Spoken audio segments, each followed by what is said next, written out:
Hello student, बहुत बहुत स्वागत है आप सभी का अपने परिवार पीवीआर स्टडी में। साथियों, जैसा कि आप जानते हो कि सभी कोर्स पूरे हो चुके हैं, तो भैया डीएलएड बीटीसी के जो सेकंड सेमेस्टर का मैथमेटिक्स है ना, बहुत ही आसान तरीके से आज से हम आपको रिवीजन करवा रहे हैं। आप इन्हें ध्यानपूर्वक देखना। इसमें आपको पार्ट 5, सेकंड, थर्ड, फोर्थ बहुत सारे पार्ट मिलेंगे। ये डेमो के रूप में होंगे। आपको क्लास में नंबर दिखाए जाएंगे। अगर आपको अच्छी तरह से सीखना है तो आप पीवीआर स्टडी ऐप जल्दी से डाउनलोड करें और फटाफट ज्वाइन करें। समझाने की पूरी गारंटी होगी। ये क्लास आप रात दिन हर दिन 10 बजे से देख सकते हैं, तो देखना ना भूलें। चलिए शुरू करते हैं। क्लास को एंड तक देखना, समझाने की पूरी जिम्मेदारी होगी। आपको 25 में 25 मार्क्स मिलेंगे यार। बैक वगैरह अगर लगा होगा ना, टेंशन नहीं लेना, बैक से ढेर आगे निकल जाओगे। Dear students, good morning. Risk ना लेना ही सबसे बड़ा रिस्क होता है। जी हाँ, बिल्कुल। आज आप देखेंगे डीएलएड की 4th सेमेस्टर की क्लास में आगे का चैप्टर, जो कि आप लोगों ने काफ़ी कुछ इसमें सीख लिया है। उसके आगे हम लोग पढ़ेंगे, अगर कोई संख्या माइनस में दी गई है तो उसका घनमूल कैसे करते हैं, यानी कि माइनस वाली संख्याओं का घनमूल कैसे होता है। ऊपर चमक रहा है क्या थोड़ा सा? देखिए, हमने हेडिंग लिखा है पूर्ण घन ऋण पूर्णांकों का घनमूल। पूर्ण घन ऋण पूर्णांकों का घनमूल, ठीक है। कोई नामुमकिन सी बात को तो मुमकिन करके दिखा, खुद पहचान लेगा जमाना। लाखों के भीड़ में तू अलग चलकर तो दिखा। जी हाँ, बिल्कुल। अपनी पहचान बनाने के लिए आपको अपना प्रचार करने की ज़रूरत नहीं होती है, बस कुछ अलग करने की ज़रूरत होती है। और वो अलग कार्य आप कर सकते हैं हमारे साथ, अगर निष्ठा से पढ़ाई करें तो। चलिए, पूर्ण घन मतलब अब आप समझ गए होंगे, जैसे परफेक्ट स्क्वायर होता है वैसे परफेक्ट क्यूब होता है। तो इनका घनमूल का कॉन्सेप्ट क्या होता है, कुछ एग्जाम्पल से आप समझ लीजिए। जैसे -8 का अगर हम क्यूब करें तो इसका मतलब होता है -8 इंटू -8 इंटू -8 3 बार। क्लियर? अब क्या होगा फाइनल में? फाइनल में ये होगा कि आप इसका गुणा करोगे 8 × 64 × 512, और ये फिर आपको माइनस में 512 मिलेगा, है ना। माइनस में 512 मिलेगा ना। इसको आप सभी लोग करके खुद से आजमा करके देख सकते हो। उसके आगे अगर हम आपको एक और बात बताएं, इसी का अपोजिट, अतः अगर ये 512 को हम माइनस में ऐसे अंदर में लिखें और इस पर क्यूब लगाएं, मतलब अब आप समझना, इसको हमें क्या करना है, अब इसका हमें घनमूल निकालना है। तो आप घनमूल निकालोगे तो फिर क्या आएगा? 8 आ जाएगा। बात समझ में आई? यानी जैसे हमने यहाँ पर -8 का क्यूब करके -512 लाया था, वैसे अगर आप इसका घनमूल करोगे तो फिर क्या आ जाएगा? 8 आ जाएगा। इसी तरह से एक दूसरा एग्जाम्पल देख लो। जैसे 3 का घाते हमने 3 लिख दिया, तो इसको आप लिख सकते हो -3 इंटू -3 गुणा कर लोगे -27 आ जाएगा। इतना बात समझ में आई? और अगर आप यहीं पर कहीं खुदा ना खास्ता -27 का घनमूल कर दिए तो फिर से ये -3 हो जाएगा।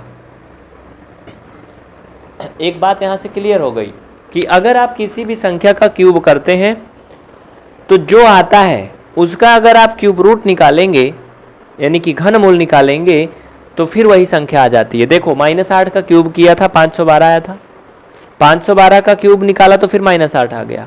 उसी तरह से देखो 27 का भी हो गया। नोट कर लीजिए या फिर स्क्रीनशॉट ले लीजिए। बात क्लियर है ना? आगे चलें, कोई दिक्कत होगी निसंकोच बोलना।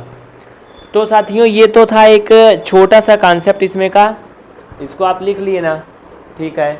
इधर साइड में तो जगह है तो हम मिटाएं काहे लिए। हाँ, इधर देखना साइड में। व्यापक रूप से इसी प्रकार यदि -1 एक पूर्णांक है, यहाँ लिखो, इसी प्रकार एक फार्मूला समझ लीजिए सभी कार्य के लिए। इसी प्रकार यदि -x एक पूर्णांक है, क्या है? एक पूर्णांक है, और आगे लिख लो, तथा जो x की वैल्यू है वो 0 से बड़ी हो, मतलब x 0 से बड़ा हो, छोटा ना हो, तो वही जो अभी आप पाए थे -x का क्यूब इक्वल -x का क्यूब करोगे तो वही -x का क्यूब आएगा, है ना। ये तो आएगा ही, लेकिन एक बात ध्यान देना, -x का क्यूब करने का मतलब है कि आप x को 3 बार गुणा करो माइनस में, -x इंटू -x ये 3 बार होगा। इतना समझ में आया ना। अब आप इसके आगे समझना, फाइनल में जो गुणा कर लोगे तो x का क्या हो जाएगा, क्यूब हो जाएगा। अरे जी वैसे हो जाएगा जैसे यहाँ पर देखो होता था ना 27 वाला, है ना। तो यानी आप इसके बराबर इसको ले आए, हो गया ना बराबर। अब इसे आप शार्ट में लिख लो, अगर इसका क्यूब निकालोगे माइनस एक्स का तो बराबर क्या आएगा, माइनस एक्स है। बात समझ में आई ना। ये हो गया व्यापक रूप। इसके बारे में हम आपको एक तथ्य बताएंगे, उसको भी नोट कर लीजिए आप लोग, फिर आगे चलते हैं। देखते रहिए, बिल्कुल टेंशन नहीं लेना है, देखते रहना है, ठीक, क्लियर। चलिए कहाँ तक हो गया, ये हो गया। अगला देखना, अगला क्या है इसमें, इसको मिटा देते हैं, आप लोग भी जल्दी से कर लो। और जिन लोगों ने नहीं लिखा वो इसका स्क्रीनशॉट ले लें पीछे करके वीडियो को, ठीक ना। स्क्रीनशॉट लेना ना भूलें, क्योंकि यहाँ लिखने के लिए इतना लंबा टाइम नहीं होता कि आप लोग लिखोगे और हम खड़े रहें। वीडियो को पीछे करके फिर से देखिए, अभी आपको सब दिखेगा जो मिटाया गया, यहाँ पर कोई दिक्कत नहीं है। अगर कोई सहायता चाहिए, नहीं हो रहा है आगे पीछे, तो आप नंबरों पे संपर्क करिए। देखिए इसमें हम आपको एक कॉन्सेप्ट बताने वाले हैं, वो क्या है, पूर्ण घन ऋण पूर्णांक का घनमूल ऋण पूर्णांक होता है। इसे पूर्ण घन ऋण पूर्णांक के निरपेक्ष मान के घनमूल के पूर्व ऋण लगाकर लिखा जाता है। मतलब उसी बात को बता रहे हैं जो अभी आपने देखा। कह रहे हैं कि किसी भी पूर्ण घन ऋण पूर्णांक, पूर्ण घन और ऋण पूर्णांक संख्या का घनमूल एक ऋण पूर्णांक होता है।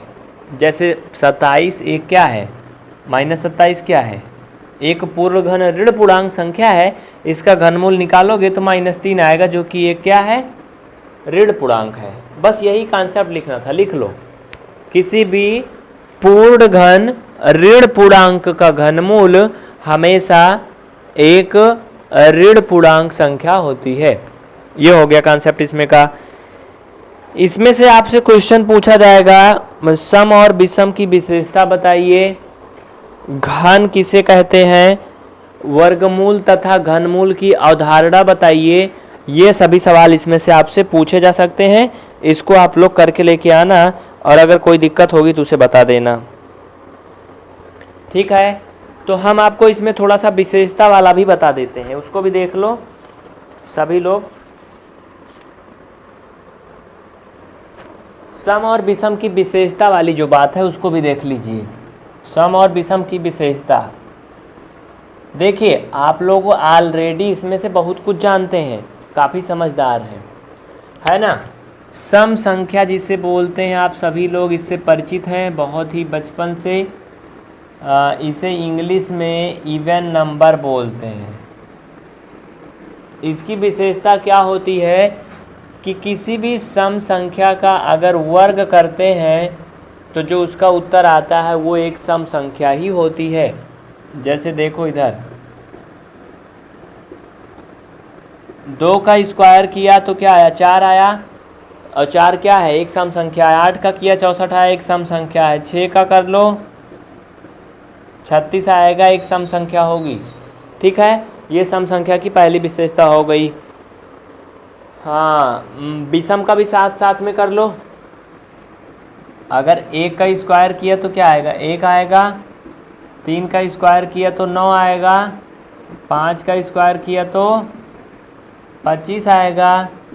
7 का स्क्वायर किया तो 49 आएगा।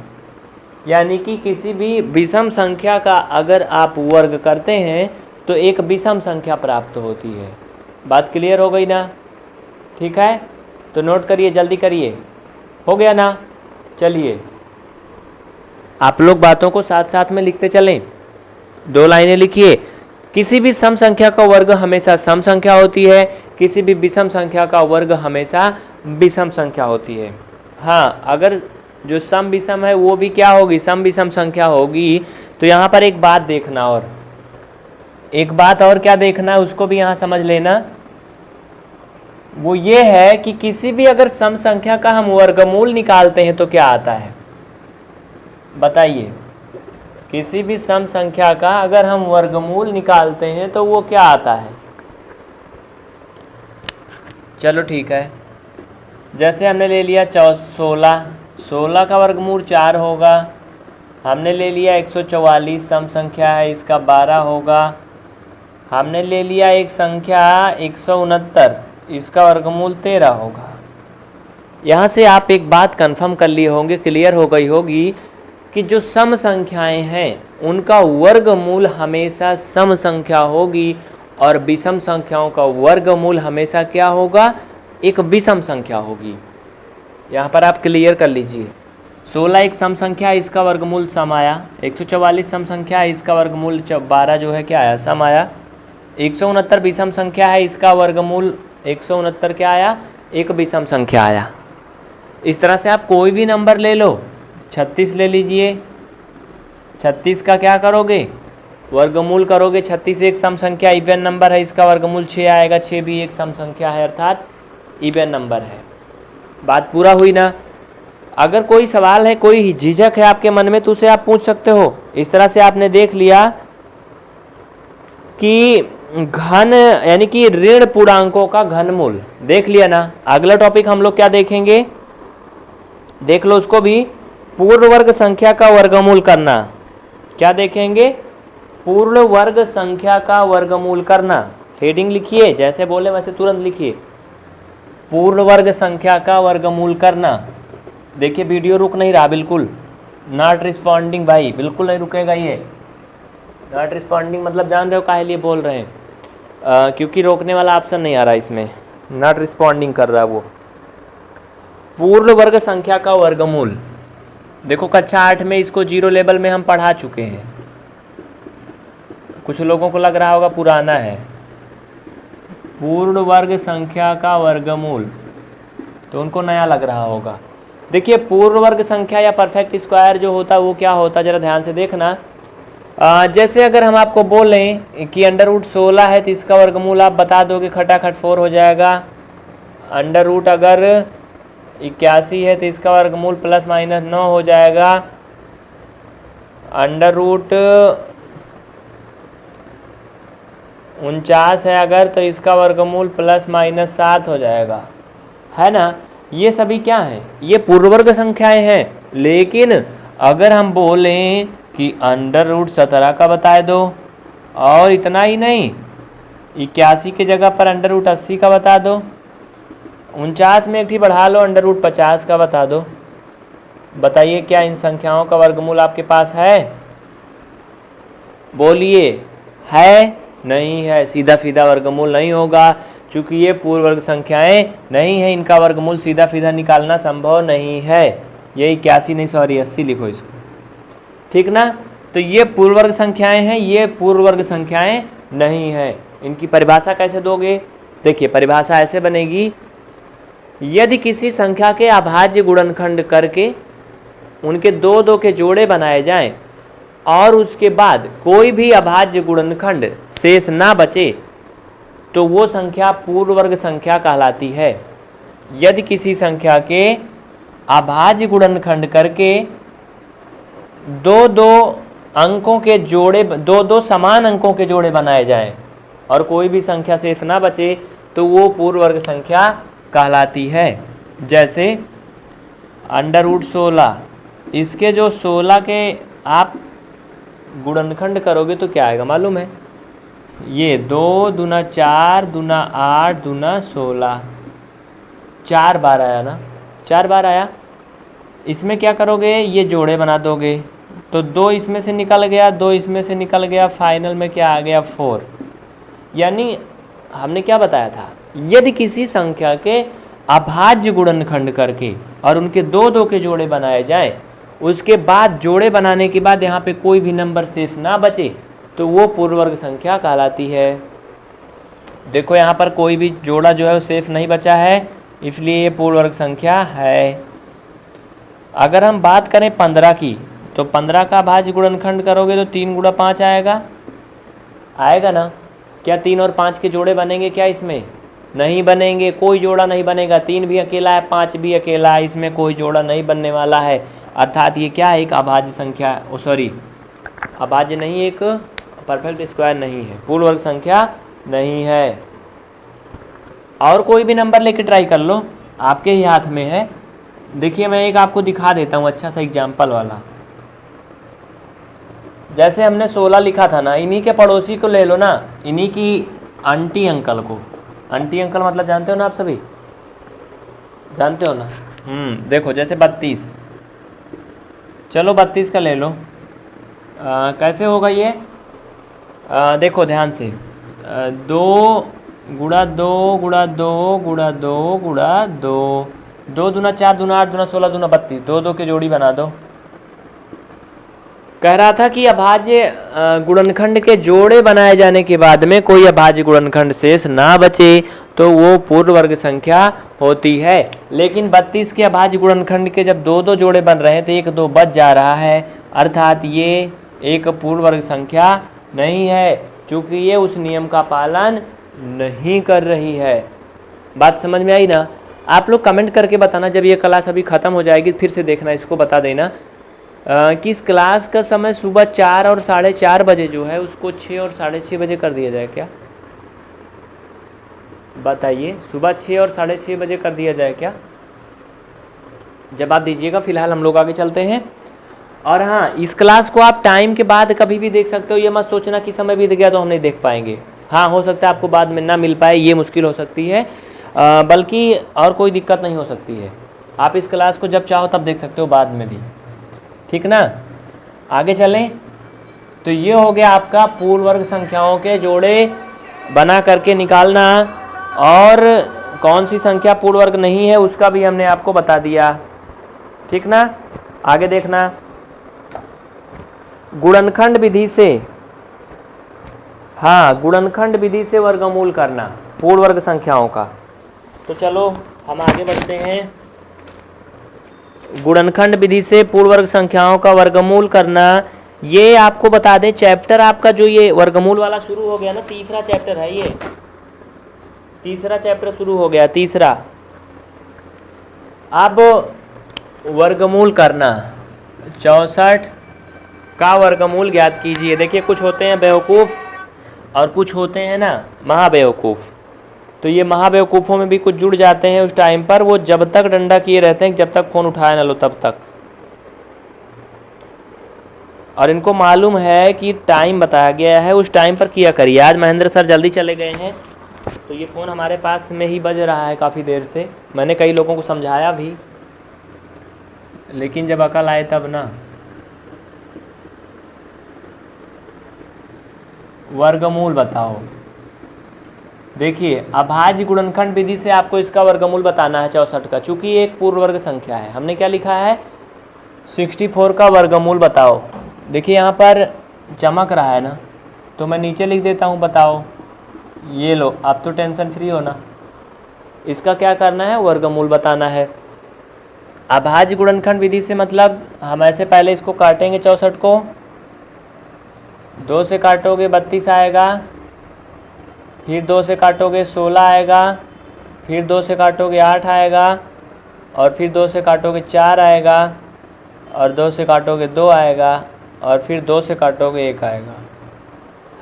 देखिए अभाज्य गुणनखंड विधि का यही मतलब होता है। 64 का वर्गमूल निकालना, इसको सामने लिख लो। फिर इसके जो अभाज्य गुणनखंड आए हैं उनको ऐसे सम्मानजनक तरीके से उतार लीजिए, ठीक ना। देखो 3 3 6, 6 बार ना, क्लियर। अब 2 2 के पेयर बनते हैं, जोड़े बनते हैं। यहाँ से आप 1 2 लोगे, यहाँ से 1 2 और यहाँ से 1 2, 2 दूना 4 दूना 8। ये देखो प्लस माइनस क्या आ जाएगा, 8 आ जाएगा। मतलब समझ लेना आप सभी, कहने का मतलब ये है कि आपने पूर्ण वर्ग संख्या का वर्गमूल निकालना सीख लिया। अब कोई बड़ी संख्या है, छोटी संख्या है, किसी भी प्रकार का नंबर है, उसे आप आसानी के साथ खुद से कर सकते हो बिना किसी टेंशन के, है ना जी। हो जाएगा ना, कोई झंझट कोई लफड़ा नहीं होना चाहिए। जल्दी नोट करिए, तुरंत स्क्रीनशॉट लीजिए। हो गया, चलो ठीक है। इसमें अब हम आपको कोई बड़ा नंबर भी दे देते हैं। कुछ लोगों के दिल में ये सवाल आ रहा होगा, कमेंट भी कर रहे हैं कि हम आप कान में ईयरफोन काहे लगाएं, है ना। उसका कुछ टेक्निकल इशू ये था कि जो माइक्रोफोन हम हाथ में लिए हैं इसकी आवाज़ कभी कभी छोड़ देता है, रिकॉर्ड नहीं होता है। तो उसी बात को समझने के लिए आज हमें इसको टांगना पड़ा है कान में, ठीक ना, बाकी कोई म्यूजिक नहीं सुन रहे। हाँ, अगला क्वेश्चन इसमें नोट करिए आप लोग। कुछ परमीय संख्याएं होती हैं जो कि पूर्ण वर्ग तो हैं, लेकिन इनका वर्गमूल कैसे करते हैं, ये बड़ा लफड़ा होता है ना। तो क्वेश्चन लिख लो, 256/441 का वर्गमूल जैसे उसका किया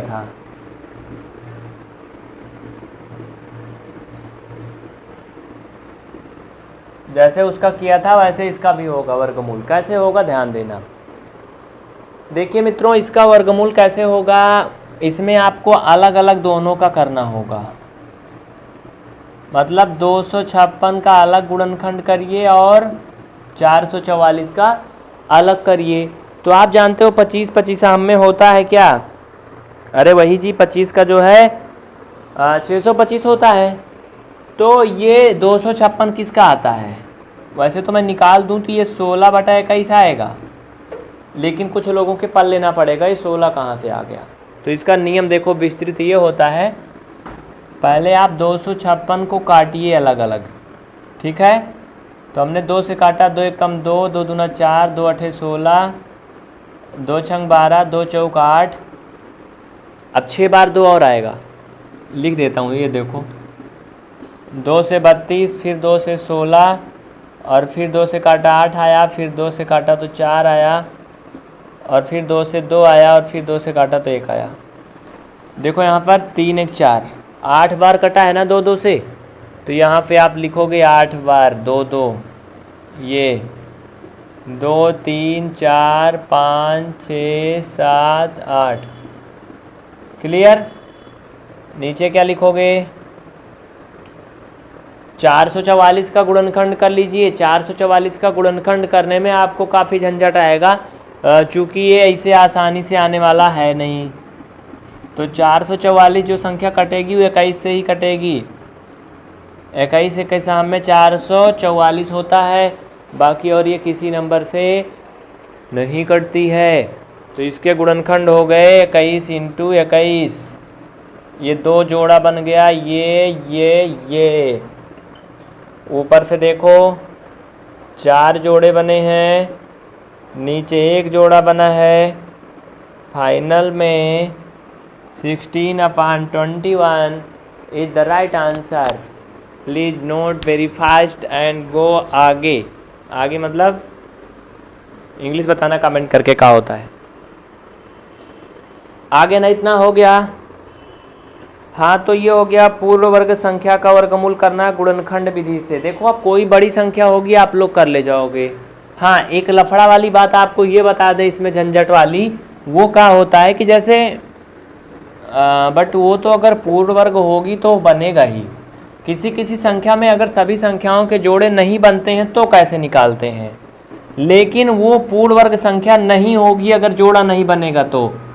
और हमारा टॉपिक है पूर्ण वर्ग संख्या का वर्गमूल, मतलब इसके अंतर्गत आपको जो संख्याएं मिलेंगी वो सभी परफेक्ट स्क्वायर होंगी, यानी कि उन सभी के जोड़े सलामत बने रहेंगे। आगे देखना अगला क्या बताना है, पूर्ण वर्ग संख्या का वर्गमूल। पूर्ण वर्ग संख्या का वर्गमूल गुणनखंड विधि से, गुणनखंड विधि से भिन्न का वर्गमूल। तो भिन्न का तो बता दिया ना 256 वाला। एक और बता दूं क्या, एक और बता दूं, परमीय संख्या का वर्गमूल भाग विधि से वर्गमूल ज्ञात करना। भाग विधि वाला अगले दिन बताएंगे, लेकिन हम आपको कुछ यहाँ एग्जाम्पल दे रहे हैं, इनको घर से करना आप लोग। चलो जल्दी फटाफट। 16/64 सवाल नंबर 2 लिख लो फटाफट। सवाल नंबर 3 इनको हल करके दिखाना, इसे हवा में मत लिख लेना, ठीक ना। ये होमवर्क है आप लोगों के लिए, होमवर्क जरूर करना, नहीं करोगे तो गड़बड़ हो जाएगा। ईमानदारी के साथ करना, एकदम 100% ईमानदारी के साथ। एकदम छोटा छोटा दे रहे हैं, एकदम छोटा छोटा, एकदम हलवा, बस रखना और गटक जाना। आ रहा समझ में ना? हाँ तो लिख लो फटाफट। और का नंबर है, कुछ इसमें से नकल कर लेते हैं, टीपिंग चीटिंग कर लेते हैं। हाँ लिखिए लिखिए लिखिए। एक है 1849, इसका भी कर लेना, नकल करा हूँ कहीं से। क्वेश्चन नंबर 7वां, 121 गुणा 100। क्वेश्चन नंबर 8वां, 144 गुणा 144।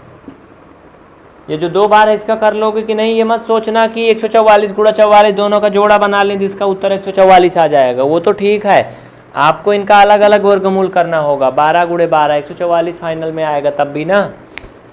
हाँ तो मतलब समझना, ये आप सभी के लिए होमवर्क है। तो आज का ये जो क्लास है वो यहीं पर होगा ख़त्म। और आप लोगों का अगर कोई सवाल है तो उसे आप पूछ सकते हैं। इस वीडियो को हमने जानबूझकर बहुत अच्छी क्वालिटी में नहीं बनाया, चूँकि नया कैमरा से इसको हमने रिकॉर्ड किया है। आप लोग जल्दी से स्क्रीनशॉट ले लीजिए, नंबर नोट करिए जिन लोगों को ज़रूरी है, नंबर जल्दी करिए। जो कंप्लीट क्लास घर बैठे पढ़ना चाहते हैं वो बिल्कुल कर सकते हैं, नंबर लिख लें व्हाट्सएप का और फ़ोन कॉल का नंबर। और हाँ, जिन लोगों को नहीं मंजूर है नियम और शर्त, वो बिल्कुल नंबर ना लिखें और बिल्कुल फ़ोन कॉल ना करें। नियम शर्त और सारा सिस्टम हम आपको यहाँ पर बताने वाले हैं कि आपको कंप्लीट क्लास के लिए 549 रुपये का पेमेंट करना होगा, फिर आप व्हाट्सएप पर सारी क्लास प्राप्त कर पाएंगे। ये फ़ोनपे का नंबर है, गूगल पे का नंबर है, पेटीएम भी आप कर सकते हैं, लेकिन इस पर पेटीएम मत करना, पेटीएम का नहीं है। फ़ोनपे, गूगल पे और व्हाट्सएप, फेसबुक, टेलीग्राम, इन सभी जगह पर आप हमें इस नंबर से जुड़ सकते हैं, खोज सकते हैं। तो साथियों आज के लिए बस इतना ही। अगली क्लास 4:30 बजे से अवश्य देखिएगा। फिर जीरो लेवल होगी 5 बजे से 4:30 बजे से सेकंड सेमेस्टर का होगा। 8 बजे से कक्षा 10 की NCERT गणित होगी और उसके बीच में और भी कुछ क्लासें होंगी। तामझाम जो भी होगा उसको आप चैनल को सब्सक्राइब करके बेल आइकन को ऑन रखिएगा, सब मालूम चलेगा। चलते हैं, जय हिंद जय भारत। आज के लिए बस इतना ही। बहुत बहुत शुक्रिया आप सभी को। कोई सवाल है तो उसे कमेंट करना, पूछना जरूर, बिना पूछे मत जाना। आपका हक है, अपना अधिकार का प्रयोग करें।